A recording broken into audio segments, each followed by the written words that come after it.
Boa tarde. Boa tarde. Paz do Senhor.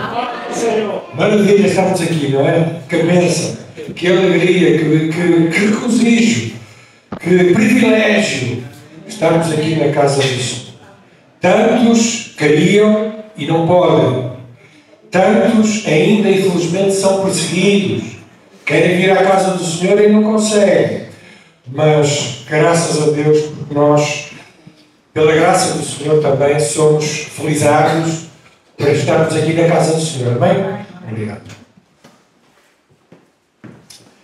Nós estamos a fazer aqui um trajeto em Marcos, capítulo 6 agora, que vamos, e já vimos na última pregação aquele grande milagre dos pães e dos peixes, aquela multiplicação, em que aquela gente ficou toda bem alimentada. Ninguém ali ficou com fome. Está alguém aqui com fome? Coma. No final nós temos um lanchinho para alimentar.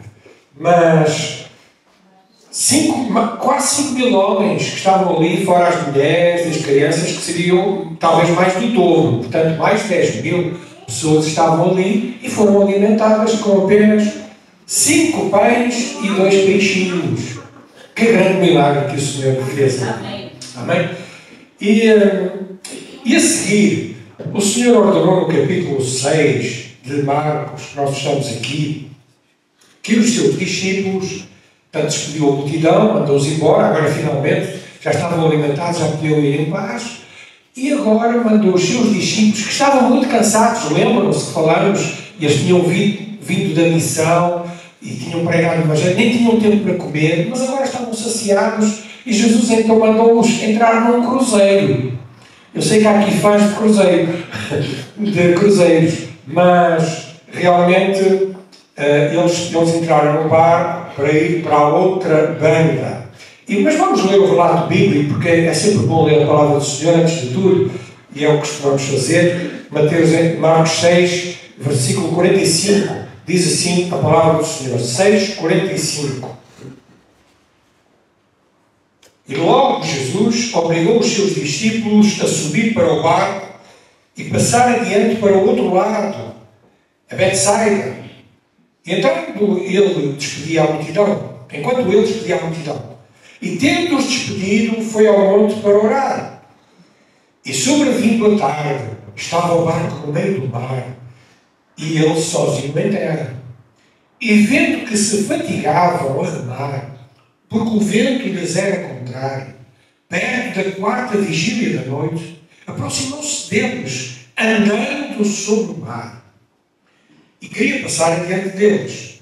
Mas quando eles o viam andar sobre o mar, pensaram que era um fantasma. E deram grandes gritos. Porque todos o viram e perturbaram-se. Mas logo falou com eles e disse-lhes: tende bom ânimo, sou eu, não temais. E subiu para o barco para estar com eles. E o vento se aquietou. E entre si ficaram assombrados e maravilhados, pois não tinham compreendido o milagre dos pães, antes o seu coração estava endurecido. E quando já estavam no outro lado, dirigiram-se à terra de Jerusalém e ali atracaram. Até aqui a palavra do nosso Deus. Paizinho querido,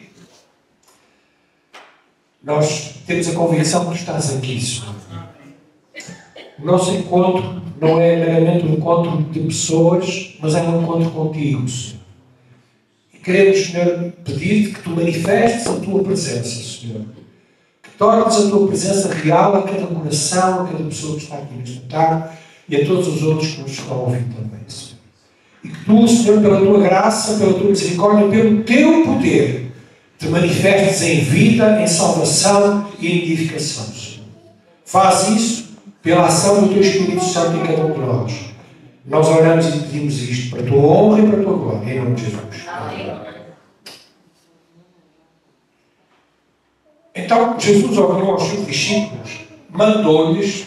Jesus não pediu aqui, Jesus disse-lhes: entrai já nesse barquinho e remai para a outra banda, para Betsaida. E Jesus, o que é que aconteceu? Jesus tinha tido um dia extenuante, um dia muito cansativo, à semelhança dos seus discípulos. Ele tinha sido tremendo. E Jesus também estava muito cansado. E o mais normal era Jesus ir descansar, ir dormir, e até ir com os seus discípulos. Mas não é isso que acontece, pois não. Diz o versículo 46 que nós lemos, o que é que Jesus foi fazer? Jesus foi orar. Subiu ao monte sozinho, mandou os seus discípulos atravessarem para outra banda, e ele foi sozinho orar. E ele não orou 10 minutos, como nós às vezes oramos. Nem orou 1 hora. Segundo o relato bíblico, pelo menos ele orou até às 3 horas da madrugada, que é a 4ª vigília da noite. Então, em vez de descansar e dormir, no final daquele dia cansativo, após um dos seus maiores milagres, Jesus também não procurou elogios humanos. Notem isto. Jesus não procurou convívio com outras pessoas. Que grande milagre. Não. Jesus buscou a comunhão com o Pai. E orou várias horas ali. Isto, irmãos, ao contrário de nós, que tantas vezes estamos cansados e abatidos e preocupados com tanta coisa, em vez de orarmos, nós desanimamos, nós reclamamos. É ou não é? Vamos ser honestos, mas eu sou assim às vezes. E deixamos de orar, às vezes até, que é mais grave. Mas Jesus era o contrário. E dá-nos o exemplo aqui.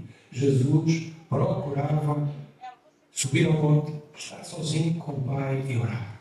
Desfrutar desta comunhão. Alimentar-se espiritualmente. Porque quando o nosso espírito está forte, todo o nosso ser está forte. Amém? E nós hoje vamos ver 5 lições muito práticas nesta passagem. 5 lições muito práticas. E a primeira lição já está dada. Qual é? É a oração. Nós precisamos orar mais. Valorizar mais a oração pessoal e a oração comunitária, como igreja. À sexta-feira e à terça-feira existem aqui reuniões de oração. Graças a Deus pelos irmãos e irmãs que podem vir e têm vindo. Mas o desafio aqui é este, irmãos. Sigamos o exemplo de Jesus. Oremos. Oremos. Oremos mais. Tiago 4:2 diz que nada tendes porque nada pedis, porque não pedis. Se queremos alcançar grandes coisas e coisas novas, precisamos dobrar os nossos joelhos e orar. Primeira lição está dada. Precisamos orar. Mas no meio daquele mar, na realidade era um grande lago, o lago de Genezaré, o mar da Galileia, os discípulos, lá já no meio desse mar, já estavam em grandes dificuldades, conforme nós lemos. Eles afadigavam-se, remando, por causa da tempestade que se tinha levantado.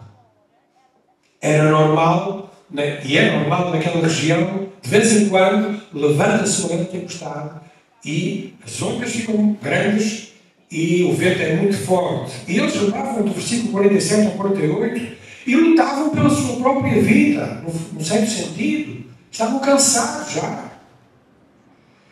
E só fica cansado quem rema, não é?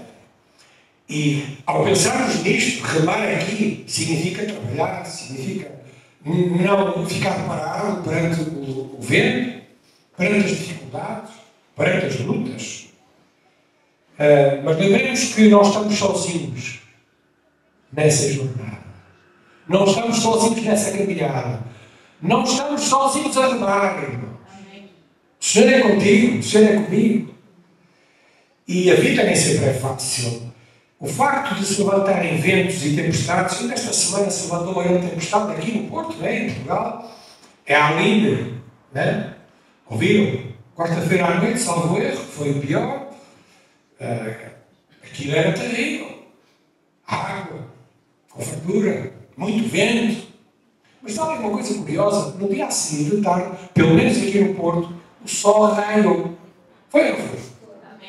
À noite muito vento, muita tempestade, mas depois, no outro dia de tarde, a coisa abriu, o sol brilhou. Depois da tempestade, costuma-se dizer, vem a mudança. Cumprir-se isso. Mas a vida cristã, irmãos, deixem-me dizer isto, nem sempre é fácil. Quem pensa que a vida cristã é fácil, está redondamente enganado.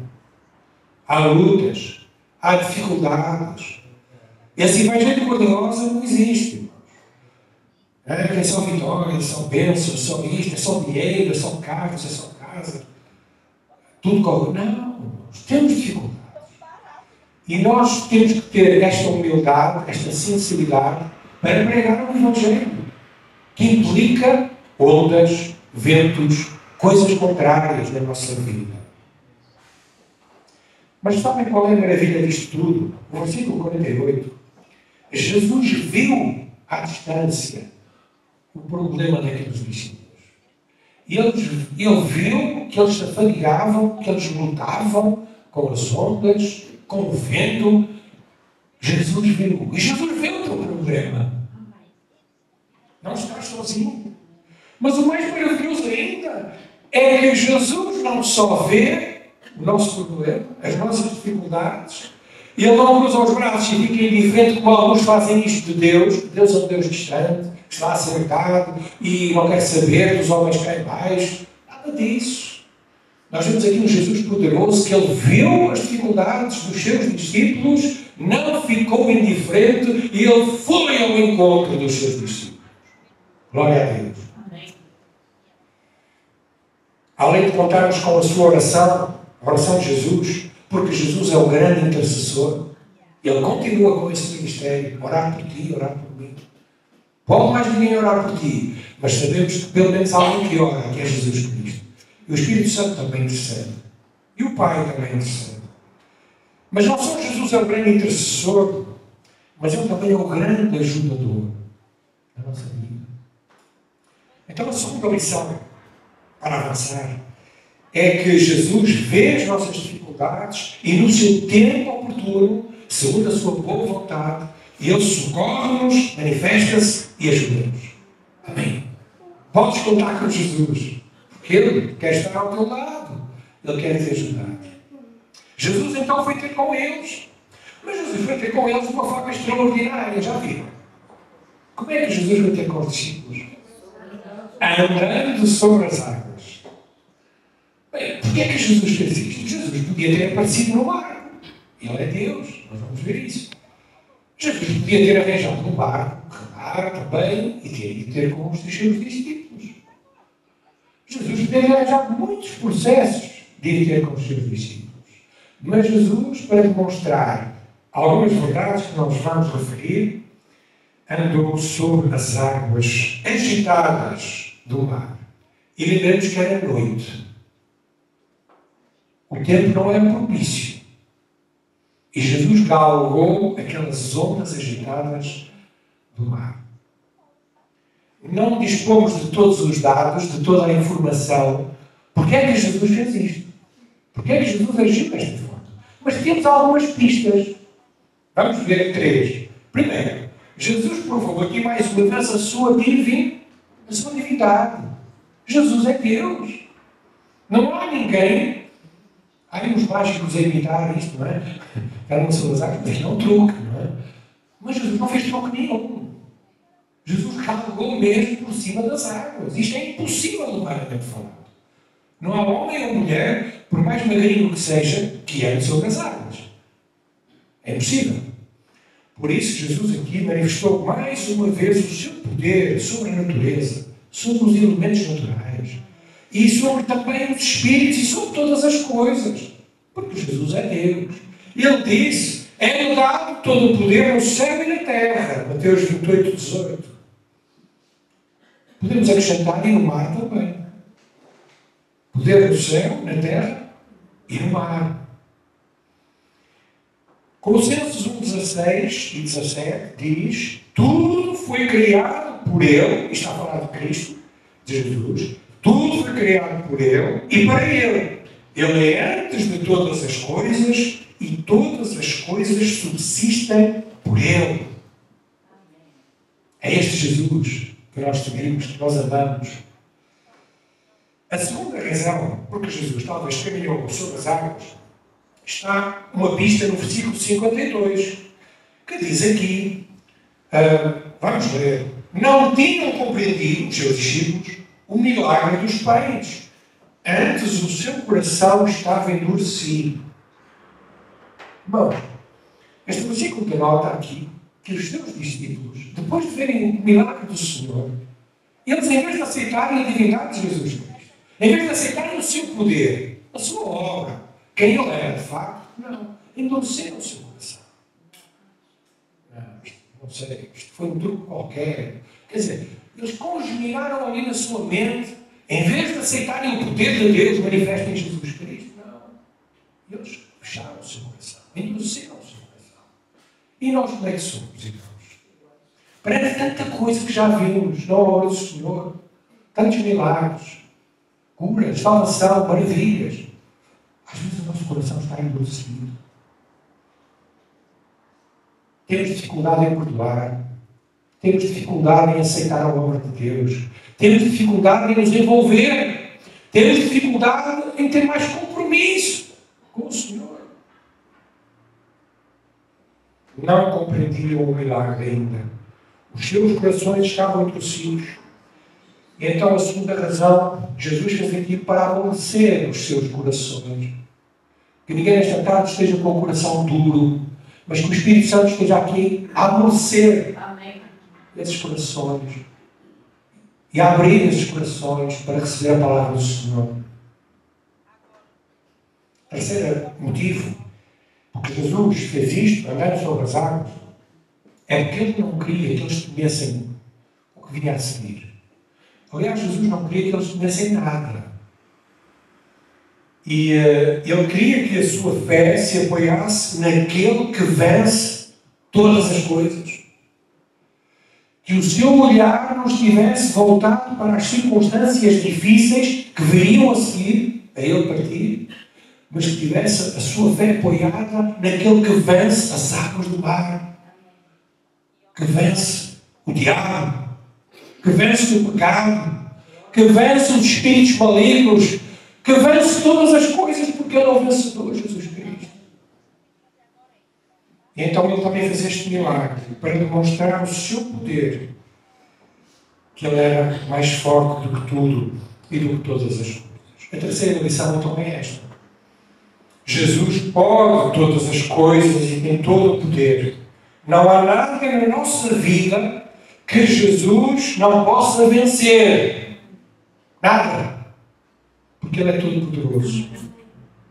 Entreguemos a Cristo os nossos medos, as nossas preocupações, aquilo que nos assalta, os nossos ventos, as nossas tempestades, as nossas ondas. Entreguemos a Jesus. Olhemos para Ele. Para Deus não há impossíveis.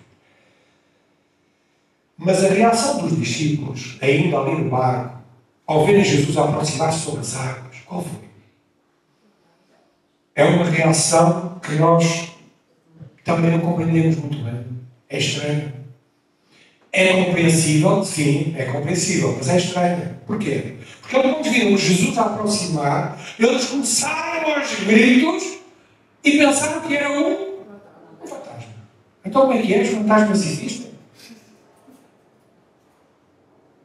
Ghostbusters, esse filme. Bem, não é a altura de nós explicarmos de uma forma mais profunda esta questão dos fantasmas, mas a verdade é que lembramos que era noite, estava a acontecer uma tempestade. Certo? Lembram-se do contexto? Andar sobre as águas é algo muito estranho. Sim ou não? Como é que tu reagias ali naquele barco? Ao ver um vulto a aproximar-se? Não é?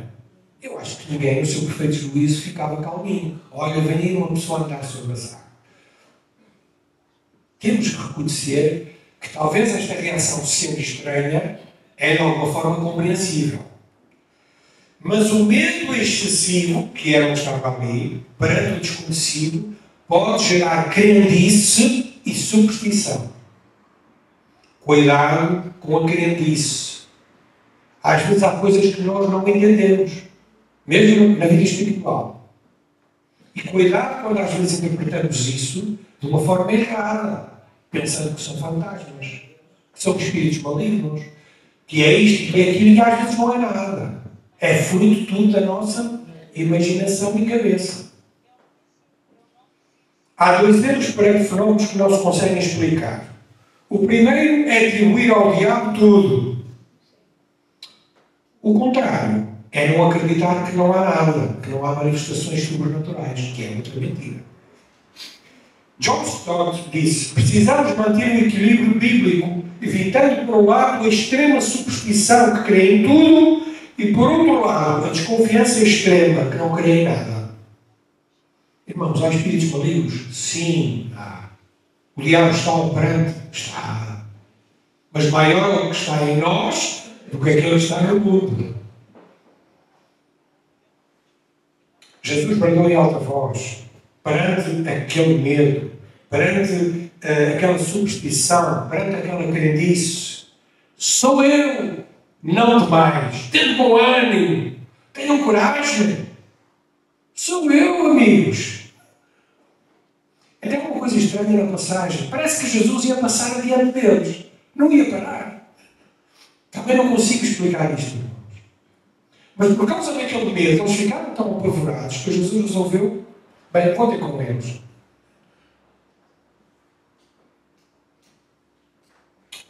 Na verdade, irmãos, isto significa que Jesus estava a acalmá-los. Jesus quer sossegar a tua alma. Tenha calma. Não entres em pânico. O Senhor é contigo. Um dos nomes maravilhosos de Jesus é o Eu Sou. Eu sou. Eu sou a porta. Eu sou a videira verdadeira. Eu sou o caminho, a verdade e a vida. Eu sou. E este Eu Sou aponta para o Altíssimo, para Deus. O Eterno. Aquele que não tem princípio nem tem fim. Eu sou. E estava ali o Eu Sou. E Jesus foi isso que disse. Eu sou. Sou eu. Para sossegar a alma daqueles discípulos. O Deus que se fez homem, Jesus Cristo, estava ali e nada havia recear. Jesus estava ali não para lhes meter medo, mas para os livrar. E então a quarta lição, para avançarmos, é que se estivermos perante coisas estranhas ou desconhecidas, não tenhamos medo, irmãos. Confiemos em Jesus. Confiemos no Eu Sou. Com Ele não há nada a temer. Não temas, meu irmão e minha irmã. Se há uma coisa que está por cantar, se o teu sonho está a fugir durante a noite, confia em Jesus, entrega isso ao Senhor. Não temas. Há pessoas que têm medo de relâmpagos, de trovões. Há pessoas que têm medo da tempestade. Há pessoas que têm medo da chuva. Irmão, não temas. O Senhor é contigo. Essa é a quarta lição. Mas vamos avançar. Quando Jesus chegou ao barco, aconteceu algo maravilhoso. O vento acalmou. Mateus 14:32. Dá para abrirmos, irmãos, Mateus 14:32? Atrás um bocadinho. Na passagem paralela, que é mais detalhada, é mais exaustiva, e fala até de que Pedro foi ter com Jesus e tudo. Marcos não entra nesses detalhes, mas Marcos 14:32, vemos que quando subiram para o barco, e aqui foi Jesus e Pedro, Jesus acalmou o vento. Então vemos aqui uma ação direta. Marcos não refere a essa ação direta, mas Mateus refere, de Jesus acalmar o vento. E ali então é que se os discípulos já estavam assustados e atónitos, eles ali é que ficaram passados, desculpem o termo. Porquê? Porque eles viram Jesus acalmar a tempestade ali na hora. Jesus falou e tudo acalmou. Grande é o poder de Jesus. Eles ficaram atónitos e maravilhados com tudo aquilo que estavam a assistir. E é por isso que lá em Mateus também 14:33 eles dizem: és verdadeiramente o Filho de Deus. E esta é uma expressão que faz alusão à divindade de Jesus. Houve ali um reconhecimento que Ele era o Cristo, que era o Senhor, que Ele era Deus. E em vez de olharmos para os nossos sentimentos, irmãos, perante as circunstâncias difíceis, perante os problemas, confiemos neste Jesus, que é o Eu Sou, que é o Todo-Poderoso, que tem todo o poder para acalmar ventos e tempestades, que é o Jesus que livra, que é o Jesus que salva, que é o Jesus que liberta. Olhemos para Jesus. Quinta lição: quando passares por tempestades e lutas na tua vida, continua a confiar em Jesus. Amém. Há uma coisa certa, irmãos. Vai haver tempestades na nossa vida. Às vezes é uma doença. Às vezes é um desemprego. Às vezes é um filho ou uma filha que nos desilude. Às vezes é uma situação imprevista. Às vezes é um acidente. Há coisas, circunstâncias difíceis que nos assaltam. Como é que nós devemos reagir? Está aqui a resposta. Continuar a confiar em Jesus Cristo. Porque Ele é o nosso Salvador e o nosso ajudador. Amém? J.C. Ryle diz, e faz uma ligação entre esta passagem, eu gostei tanto disto, irmãos, que eu trouxe para aqui, entre esta passagem e a segunda vinda de Jesus Cristo. Está aqui, profeticamente, o trajeto da vinda do Senhor Jesus Cristo. Porquê?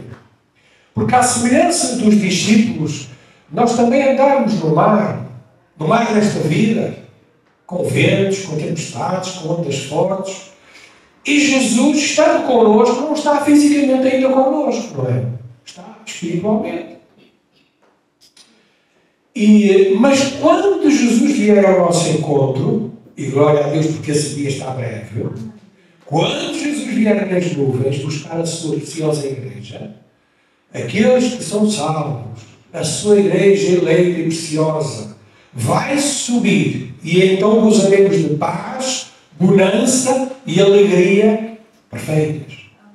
Só aí, irmãos. Então este trajeto dos discípulos é o nosso trajeto. Estamos no mar da Galileia. De uma forma figurada. Estamos perante ondas, dificuldades e ventos.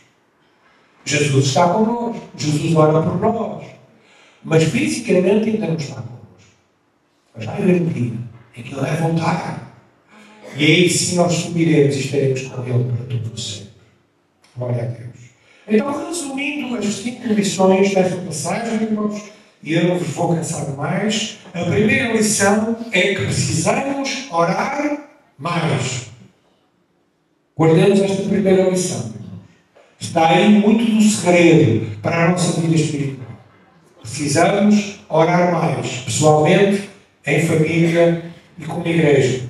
Segunda lição. Jesus vê as nossas dificuldades e no seu devido tempo e vontade, Ele vem ao nosso encontro e ajuda-nos. Jesus é o ajudador da tua vida. Terceira lição. Se Deus e Jesus venceram as tempestades, Ele também pode vencer os teus medos e as tuas preocupações. Porquê? Porque Jesus pode tudo. Ele é tudo. Quarta lição. Confiemos em Jesus, porque com Ele não há nada a temer. Com Jesus, meu irmão, não temas. Quinta lição e última. Quando passarmos por tempestades e dificuldades na nossa vida, continuemos a adorar Jesus. Continuemos sintonizados com Ele. Continuemos dependentes dEle.